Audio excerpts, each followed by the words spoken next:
Hello friend, आज के इस वीडियो के माध्यम से बिहार पैरामेडिकल परीक्षा का जो 2022 में आयोजन होना है और जो कैंडिडेट चाहते हैं कि हम लोग अपना एएनएम या फिर जीएनएम या फिर आप लोग लैब टेक्नीशियन का कोर्स कर सकें, तो आप लोग पैरामेडिकल का तैयारी ज़रूर कीजिएगा। पैरामेडिकल का तैयारी करने के लिए आज हम लगातार क्लास ले रहे हैं, तो ये तीसरा क्लास होगा फिजिक्स का। इतना डिटेल्स में जो हम पढ़ा रहे हैं आपको पहली बार यूट्यूब पर कोई नहीं बताया होगा, हम सबसे पहली बार बता रहे हैं फिजिक्स में, वो भी पैरामेडिकल एग्जाम को इतना पहले से तैयारी करवा रहे हैं सब्जेक्ट वाइज, जिससे कि आप लोग पढ़ के आप लोग को खुद लगेगा कि क्वालिफाई हो पाएंगे या नहीं। हम 100% यहाँ पर आप लोगों को गारंटी देते हैं कि आप लोग अगर यहाँ से क्लास करते हैं और सारे टॉपिक को कवर बढ़िया से करते हैं, एक एक टॉपिक को कवर करते हैं, तो बिल्कुल रूप से आप लोग यहाँ से अपना एग्जाम क्वालिफाई कर पाएंगे। तो फ्रेंड चलिए आज हम तीसरा क्लास स्टार्ट करते हैं। मैं हूँ चंदन कुमार और आप लोग देख रहे हैं पास्ट इन्फॉर्मेशन। आप लोग क्लास को लगातार जुड़ जाइए, तो जुड़ जाइए क्लास से। अपने फ्रेंड को भी वीडियो शेयर कर दीजिए, ज़्यादा से ज़्यादा शेयर करिए, जिससे कि हमें भी क्लास लेने में अच्छा रहेगा और आप लोग को भी मन लगेगा।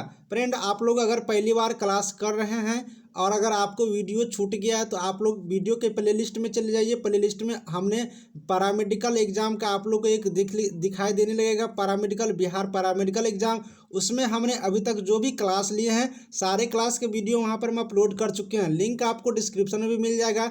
जो भी वीडियो आपका छूट गया आप लोग वहाँ से भी क्लास कर सकते हैं। सिलेबस भी बताएं, वो सिलेबस का भी आप लोग को वीडियो मिल जाएगा। यानी कि ऑल डाउट क्लियर करने के लिए आप लोग प्लेलिस्ट में जितने भी वीडियो हैं सारा वीडियो देख लीजिए, आपका सारा डाउट क्लियर हो जाएगा। और पिछला जो आपका 2 वीडियो है वो 2 वीडियो भी आपको कंप्लीट रूप से वहाँ से मिल जाएंगे। फ्रेंड एक चीज़ और बता दूं कि अब आप लोग को केमिस्ट्री का क्लास कल से स्टार्ट हो जाएगा। केमिस्ट्री का यहाँ पर पूरा मटेरियल बन चुका है, अब आप लोग को नोट्स तैयार हो चुका है, बिल्कुल रूप से अब आप लोग पढ़ पाएंगे। तो निकालिए फटाफट कॉपी और कलम और लिखना स्टार्ट कर दीजिए, मेरे साथ साथ नोट बनाना बिल्कुल, जिससे कि आप लोग आसानी से नोट बना सकते हैं। फ्रेंड चलिए आज हम दूसरा चैप्टर लेकर आ चुके हैं, मौसम गति का, फिजिक्स का ये मौसम चैप्टर, गति चैप्टर, जिसमें हम शुरू करते हैं फर्स्ट क्वेश्चन से, विराम और गति से। तो सबसे पहले हम लोग देखते हैं कि गति क्या है, मौसम किसे कहते हैं। चलिए इसका आंसर हम लोग देखते हैं, मौसम का डिफिनेशन देखते हैं।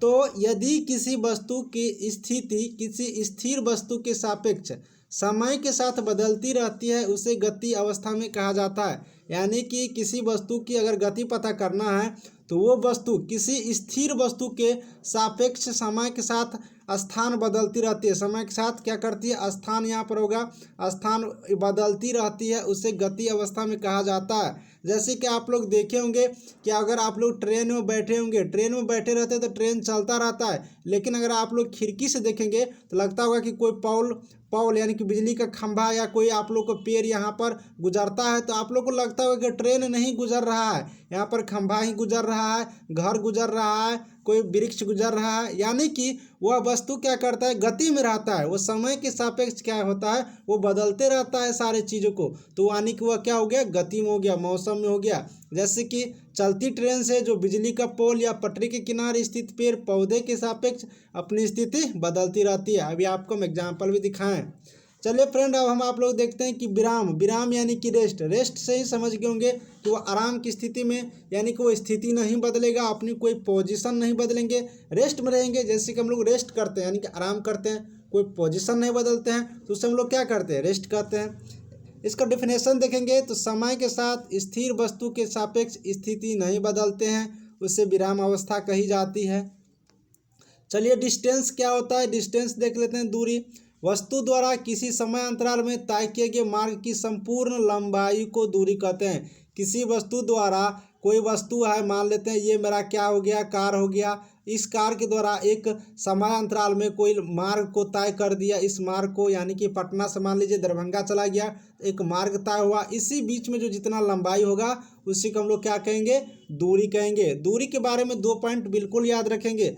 यह एक अदिश राशि है, ये बिल्कुल वीवीआई पॉइंट है, कभी कभी पूछ दिया जाता है कि दूरी कौन सी राशि है, तो दूरी एक अदिश राशि है। यह सदैव धनात्मक होते हैं, यह क्या होता है, सदैव धनात्मक होते हैं। चलिए आगे देखते हैं विस्थापन। विस्थापन किसको कहेंगे, विस्थापन क्या है, डिस्प्लेसमेंट, वस्तु के अंतिम स्थिति तथा प्रारंभिक स्थिति के बीच की न्यूनतम दूरी को विस्थापन कहते हैं। चलिए वस्तु की अंतिम स्थिति तथा प्रारंभिक स्थिति के बीच की न्यूनतम दूरी को क्या कहते हैं, विस्थापन कहते हैं। मान लेते हैं कि हम लोग यहाँ पर एक रेक्टेंगुलर खेत है या रेक्टेंगुलर प्लॉट है। अगर कोई वस्तु कोई व्यक्ति यहाँ पर ए पॉइंट पे है और इसको यहाँ पर ये बी पॉइंट हो गया, ये सी पॉइंट हो गया, डी पॉइंट हो गया। कोई व्यक्ति को यहाँ पर ए से सी के पास पहुँचना है, ए पॉइंट से लेकर के इसको यहाँ पर सी पॉइंट पर पहुँचना है। तो क्या करेगा, दो तरीका से जा सकता है, गौर से समझिए। ए से सी पे पहुँचना है तो या तो ऐसे जाएगा या फिर आप लोग यहाँ से यहाँ तक चले जा सकते हैं। तो यहाँ पर ये समझने वाला फ्रेंड बात हुआ कि व्यक्ति अगर न्यूनतम दूरी तय करेंगे तो ए से लेकर सी तक होगा, तो ए से सी तक ही इसका न्यूनतम दूरी हुआ, यानी कि अंतिम स्थिति तथा प्रारंभिक स्थिति के बीच की न्यूनतम दूरी। तो अंतिम स्थिति ये हुआ, सी पर जाना था, और प्रारंभिक स्थिति ए हुआ, इसके बीच की न्यूनतम दूरी ए से सी तक होगा, यानी ए से सी तक क्या हो गया, इसका विस्थापन हो गया, डिस्प्लेसमेंट हो गया। याद रखिएगा बिल्कुल रूप से, क्योंकि बार बार क्वेश्चन पूछ दिए जाते हैं कि आयतकार खेत का है, इस आयतकार खेत में डिस्प्लेसमेंट निकालना है, तो आप लोग को ये निकालना होगा, यानी कि कर्ण इसको बोलते हैं। यहाँ पर बात करिएगा तो एक ट्रायंगल हो जाएगा A B C D, A B C एक ट्रायंगल हो जाएगा, तो इसका एक कर्ण हो जाएगा, ये निकालना पड़ेगा। आगे न्यूमेरिकल सॉल्व करेंगे तो आप लोग को पता चलेगा। तो सिंपल से बात रखेंगे, न्यूनतम दूरी को जहाँ से नज़दीक की दूरी हो उससे हम लोग क्या कहेंगे, विस्थापन कहेंगे, डिस्प्लेसमेंट कहेंगे। नज़दीक की दूरी, बस न्यूनतम दूरी याद रखिए। जैसे कि यहाँ पर मान लेते हैं एक रेक्टेंगुलर है, यहाँ पर ए पॉइंट से हम लोग को सी पॉइंट पे जाना है, यहाँ पर बी पॉइंट हो गया, तो ए से सी पर डायरेक्ट आएंगे तो न्यूनतम दूरी होगा, तो ए से सी क्या हो गया, इसका एक विस्थापन हो गया। इधर से आएंगे तो दूर हो जाएगा, खुद देख सकते हैं, तो ये भी डिस्प्लेसमेंट नहीं हुआ। यहाँ पर ए से सी क्या हो गया, एक डिस्प्लेसमेंट हो गया, क्योंकि ये इसका न्यूनतम दूरी हो गया। चलिए इसके बारे में कुछ और पॉइंट याद रखते हैं, जो कि वीवीआई पॉइंट। विस्थापन एक सदिश राशि है, बिल्कुल याद रखिएगा। इसका परिणाम एवं दिशा दोनों होते हैं, इसलिए तो यह सदिश राशि है। विस्थापन के मान धनात्मक ऋणात्मक दोनों हो सकता है, ठीक है। विस्थापन जो है माइनस में भी जा सकता है और विस्थापन के मान प्लस में भी जा सकता है। तो यहाँ से दोनों पॉइंट याद रखेंगे। विस्थापन एक सदिश राशि है, विस्थापन का मान धनात्मक ऋणात्मक कुछ भी हो सकता है। नोट बनाते चलिएगा। अगर वीडियो अच्छा लग रहा है तो आप लोग बिल्कुल रूप से लाइक करके अपने दोस्तों में शेयर कर दीजिएगा। फ्रेंड यहाँ पर देखते हैं स्पीड, चाल क्या है। कोई वस्तु इकाई समय में जितनी दूरी तय करते हैं उसकी चाल कहते हैं। यहाँ पर समझने वाली बात है, कोई भी वस्तु इकाई समय में, एक समय में जितनी दूरी तय करता है, दूरी उसे उसकी क्या कहते हैं, चाल कहते हैं। चाल एक अदिश राशि है, इसका एसआई मात्रक मीटर प्रति सेकंड है। एसआई मात्रक क्या है, मीटर प्रति सेकंड। कल भी हम बताए थे। वेग के बारे में जान लेते हैं। वेग क्या है, वेलोसिटी। कोई वस्तु इकाई समय में किसी निश्चित दिशा में कितनी दूरी तय करती है, यानी जितनी विस्थापित होती है उससे उस वस्तु का क्या कहते हैं, वेग कहते हैं। यहाँ पर ये बस पॉइंट आप लोग को याद रखना है। डिफिनेशन ज़्यादा मैंने नहीं रखता है, वीवीआई पॉइंट, इसलिए हम इसको पॉइंट में लिख दिए हैं। यह एक सदिश राशि है, इसका एसआई मात्रक मीटर प्रति सेकंड होता है, और यह धनात्मक ऋणात्मक कुछ भी हो सकता है। ये जो पॉइंट है बिल्कुल याद रखेंगे। औसत चाल देख लेते हैं। किसी वस्तु की औसत चाल उस वस्तु द्वारा चली गई कुल दूरी तथा उसके समांतराल के अनुपात को औसत चाल कहते हैं। यहाँ पर देखेंगे दो पॉइंट नोट कर दिए हैं। पहला पॉइंट, यदि कोई वस्तु किसी दूरी को v1 चाल से तय करती है और उसके बाद उतनी ही दूरी v2 चाल से तय करती है, तो संपूर्ण यात्रा में उसकी औसत चाल क्या हो जाएगा, 2v1 गुने v2 बटा v1 प्लस v2 हो जाएगा। इस फॉर्मूला का आप लोग याद रखिएगा। उसी तरह से दूसरा फॉर्मूला यहाँ पर याद रखेंगे, औसत चाल का v1 प्लस v2 के बट्टा में क्या हो जाएगा, 2 हो जाएगा। यदि यात्रा के पहले आधे समय में कार की चाल v1 हो तथा यात्रा के दूसरे आधे समय में कार की चाल v2 हो, तो संपूर्ण यात्रा में औसत चाल निकालने की फॉर्मूला है। बस दोनों फार्मूला का आप लोग नोट बना के रख लीजिए। आगे जब न्यूमेरिकल हम लोग सोल्व करेंगे तो आप लोग को ये फार्मूला वहाँ से क्लियर पता चलेगा और आप लोग डायरेक्ट क्वेश्चन का आंसर वहाँ से पता कर पाएंगे। फ्रेंड एक और टॉपिक हम देख लेते हैं, त्वरण। त्वरण क्या है, त्वरण का डिफिनेशन याद हो या नहीं हो, लेकिन ये पॉइंट बिल्कुल याद रखेंगे। त्वरण को ए से सूचित करते हैं। इसका एसआई मात्रक मीटर प्रति सेकंड होता है। मीटर प्रति सेकंड स्क्वायर, मीटर प्रति सेकंड स्क्वायर होता है। बिल्कुल याद रखिएगा। त्वरण कई बार पूछा जा चुका है। यह एक सदिश राशि है, इसका मान धनात्मक और ऋणात्मक दोनों होते हैं, तो बिल्कुल ये पॉइंट याद रखेंगे। यहाँ से कुछ फॉर्मूला है जो कि फिजिक्स के लिए वेरी इंपॉर्टेंट है, इसको बिल्कुल रूप से याद रखेंगे। v बराबर u plus a t, a बराबर v minus u t, v square बराबर u square plus 2a s बराबर u t plus half a t square. आप लोग फार्मूला नोट कर लीजिए। यहाँ पर एस बराबर u plus half a T into 2n-1 ये फार्मूला हो गया। यहाँ पर अगर आप लोग देखेंगे तो यहाँ पर भी क्या हो गया, यहाँ पर u हो गया प्रारंभिक चाल। प्रारंभिक चाल किसी भी वस्तु का जो शुरुआत का जो चाल होता है प्रारंभिक चाल, u हो गया। v मतलब अंतिम चाल, v का मतलब अंतिम चाल लिख लीजिएगा। यहाँ पर नहीं लिखा है तो a मतलब त्वरण। अब ये बताइए a मतलब त्वरण, एक्सीलरेशन त्वरण, और t का मतलब क्या हो गया, समय हो गया। तो बिल्कुल आप लोग यहाँ से नोट कर सकते हैं। हम अच्छा से लिख देते हैं फिर से। u मतलब क्या हो गया, प्रारंभिक, प्रारंभिक यहाँ पर लिख लीजिएगा प्रारंभिक चाल। भी मतलब क्या हो गया, अंतिम, अंतिम चाल यहाँ से लिख लीजिएगा। भी का मतलब अंतिम चाल। वहीं यहाँ पर ए का मतलब लिखिएगा तो ए का मतलब त्वरण लिख लीजिएगा, ठीक है। अगर वहीं पर अगर टी का मतलब लिखिएगा तो टी मतलब टाइम यानी कि समय, यहाँ पर ये चीज़ लिख लीजिएगा। और फार्मूला आप लोग को ज़्यादा याद नहीं करना है, बस 2 फार्मूला याद रखना है। तीन फार्मूला से आप लोग को काम चल जाएगा। तीनों फार्मूला बता देते हैं, ये नोट कर लिए होंगे।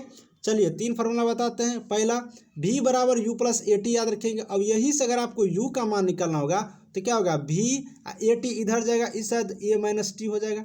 देखते होंगे ये ए टी इधर जाएगा तो v माइनस ए टी वहीं लिख दिए। यहीं से अगर आप लोग को a का फार्मूला निकालना होगा, a का वैल्यू निकालना होगा त्वरण का, तो क्या हो जाएगा, v u को इस साइड कर देंगे तो माइनस u हो जाएगा। यहाँ पर क्या हो गया t, तो t क्या हो जाएगा बट्टा में, तो यहाँ पर a बराबर v माइनस यू टी, यही फार्मूला यहाँ पर आपको लिख कम दिखाएं। इसी तरह से सारे फार्मूला निकल जाएगा। यहाँ पर अगर v स्क्वायर बराबर यू स्क्वायर प्लस 2ac याद रखेंगे, v स्क्वायर बराबर यू स्क्वायर प्लस 2ac। यहाँ पर s बराबर क्या हो गया, s मतलब दूरी याद रखिएगा, s मतलब दूरी, विस्थापन, ठीक है। यू टी मतलब यू प्रारंभिक चाल, टी टाइम, ए त्वरण, तो s बराबर यू टी प्लस 1/2 ए और टी का क्या है स्क्वायर, बिल्कुल याद रखिएगा। इस फार्मूला पर आप लोग को डायरेक्ट क्वेश्चन यहाँ से सोल्व हो जाएगा। तो फ्रेंड आपने एक फार्मूला और याद रख लीजिए, एस बराबर यू प्लस हाफ ए 2n-1। इसका ज़्यादा यूज नहीं होता है लेकिन आप लोग याद रख लीजिएगा। एक पॉइंट और देख लीजिए फ्रेंड, वृत्तीय गति। जब कोई वस्तु किसी वृत्ताकार मार्ग पर गति करता हो तो उसकी गति को वृत्तीय गति कहते हैं। कोई वस्तु है अगर इस वृत्ताकार मार्ग पर यहाँ पर मान लीजिए यहाँ पर एक गाड़ी है जो इस वृत्ताकार मार्ग पर यहाँ पर तय कर रही है, तो ये क्या हो गया, वृत्तीय गति हो गया। तो फ्रेंड आप लोग यहाँ पर 9 चीज़ देखिए जो कि आप यहाँ पर गति चैप्टर के लिए, गति के लिए वेरी वेरी इंपॉर्टेंट था, गति पॉइंट के लिए। इस सारे पॉइंट को आप लोग बिल्कुल लोग अच्छी तरह से याद रखेंगे। हम एक बार फिर इंपॉर्टेंट पॉइंट को बता देते हैं, जैसे कि दूरी के बारे में। दूरी एक अदिश राशि है, यह एक धनात्मक होते हैं। विस्थापन की बात करेंगे तो विस्थापन एक सदिश राशि है, इसका परिणाम और दिशा दोनों होते हैं। विस्थापन का मान धनात्मक ऋणात्मक कुछ भी हो सकता है। आगे देखेंगे चाल। चाल एक अदिश राशि है, इसका ऐसा मतलब मीटर प्रति सेकंड होता है, बिल्कुल याद रखेंगे। वेग का बात करेंगे तो वेग एक सदिश राशि है, ऐसा मात्र मीटर प्रति सेकंड होता है। इसका मान धनात्मक ऋणात्मक कुछ भी हो सकता है।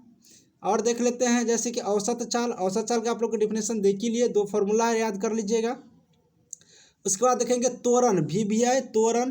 त्वरण ये क्या है, त्वरण को ए से सूचित करते हैं, ए मतलब एक्सीलरेशन त्वरण। इसका ऐसा मात्र मीटर प्रति सेकेंड स्क्वायर होता है। उसके बाद यह एक सदिश राशि है, इसका मान धनात्मक ऋणात्मक दोनों होता है। तो फ्रेंड यहाँ पर इसका फॉर्मूला देख लेते हैं, v बराबर u plus a t, a बराबर v minus u t, v square बराबर u square plus 2s, s बराबर u t plus half a t square. Very very important formula physics के लिए, पूरे फिजिक्स का इसी पर डिपेंड है। तो फ्रेंड दूसरा चैप्टर का हमने सारे इंपॉर्टेंट पॉइंट को बता दिए जो कि आपके एग्जामिनेशन के व्यू से इससे ज़्यादा नहीं आएगा। बिल्कुल रूप से आप लोग नोट्स बनाते रहिए। और कोई डाउट हो तो टेलीग्राम ग्रुप का भी लिंक हम जोड़ दिए हैं डिस्क्रिप्शन में, टेलीग्राम ग्रुप से आप लोग जुड़ जाइए, वहाँ भी कोई डाउट हो तो वहाँ से कोई क्वेश्चन पूछ सकते हैं। फ्रेंड हम लगातार क्लास ले रहे हैं, अगर आप लोग को वीडियो अच्छा लग रहा है तो प्लीज़ मेरे लिए वीडियो को शेयर करिए, दोस्तों में शेयर करिए, अपने मोबाइल ग्रुप में शेयर करिए, जहाँ जहाँ मन होता है वहाँ पर शेयर करिए, जिससे कि ज़्यादा से ज़्यादा स्टूडेंट जुड़े, हमको पढ़ाने में अच्छा लगे। फ्रेंड अगर आप लोग को मटेरियल डाउनलोड करना हो तो टेलीग्राम ग्रुप का लिंक डिस्क्रिप्शन में डाल दें, साथ ही लिंक आपको डिस्क्रिप्शन में मिल जाएगा पिछले क्लास का, वहाँ से आप लोग सारा वीडियो PDF नोट्स डाउनलोड कर सकते हैं। मिलेंगे अगला वीडियो में नए क्लास को लेकर के, तब तक देखते रहिए फास्ट इन्फॉर्मेशन। Thank you.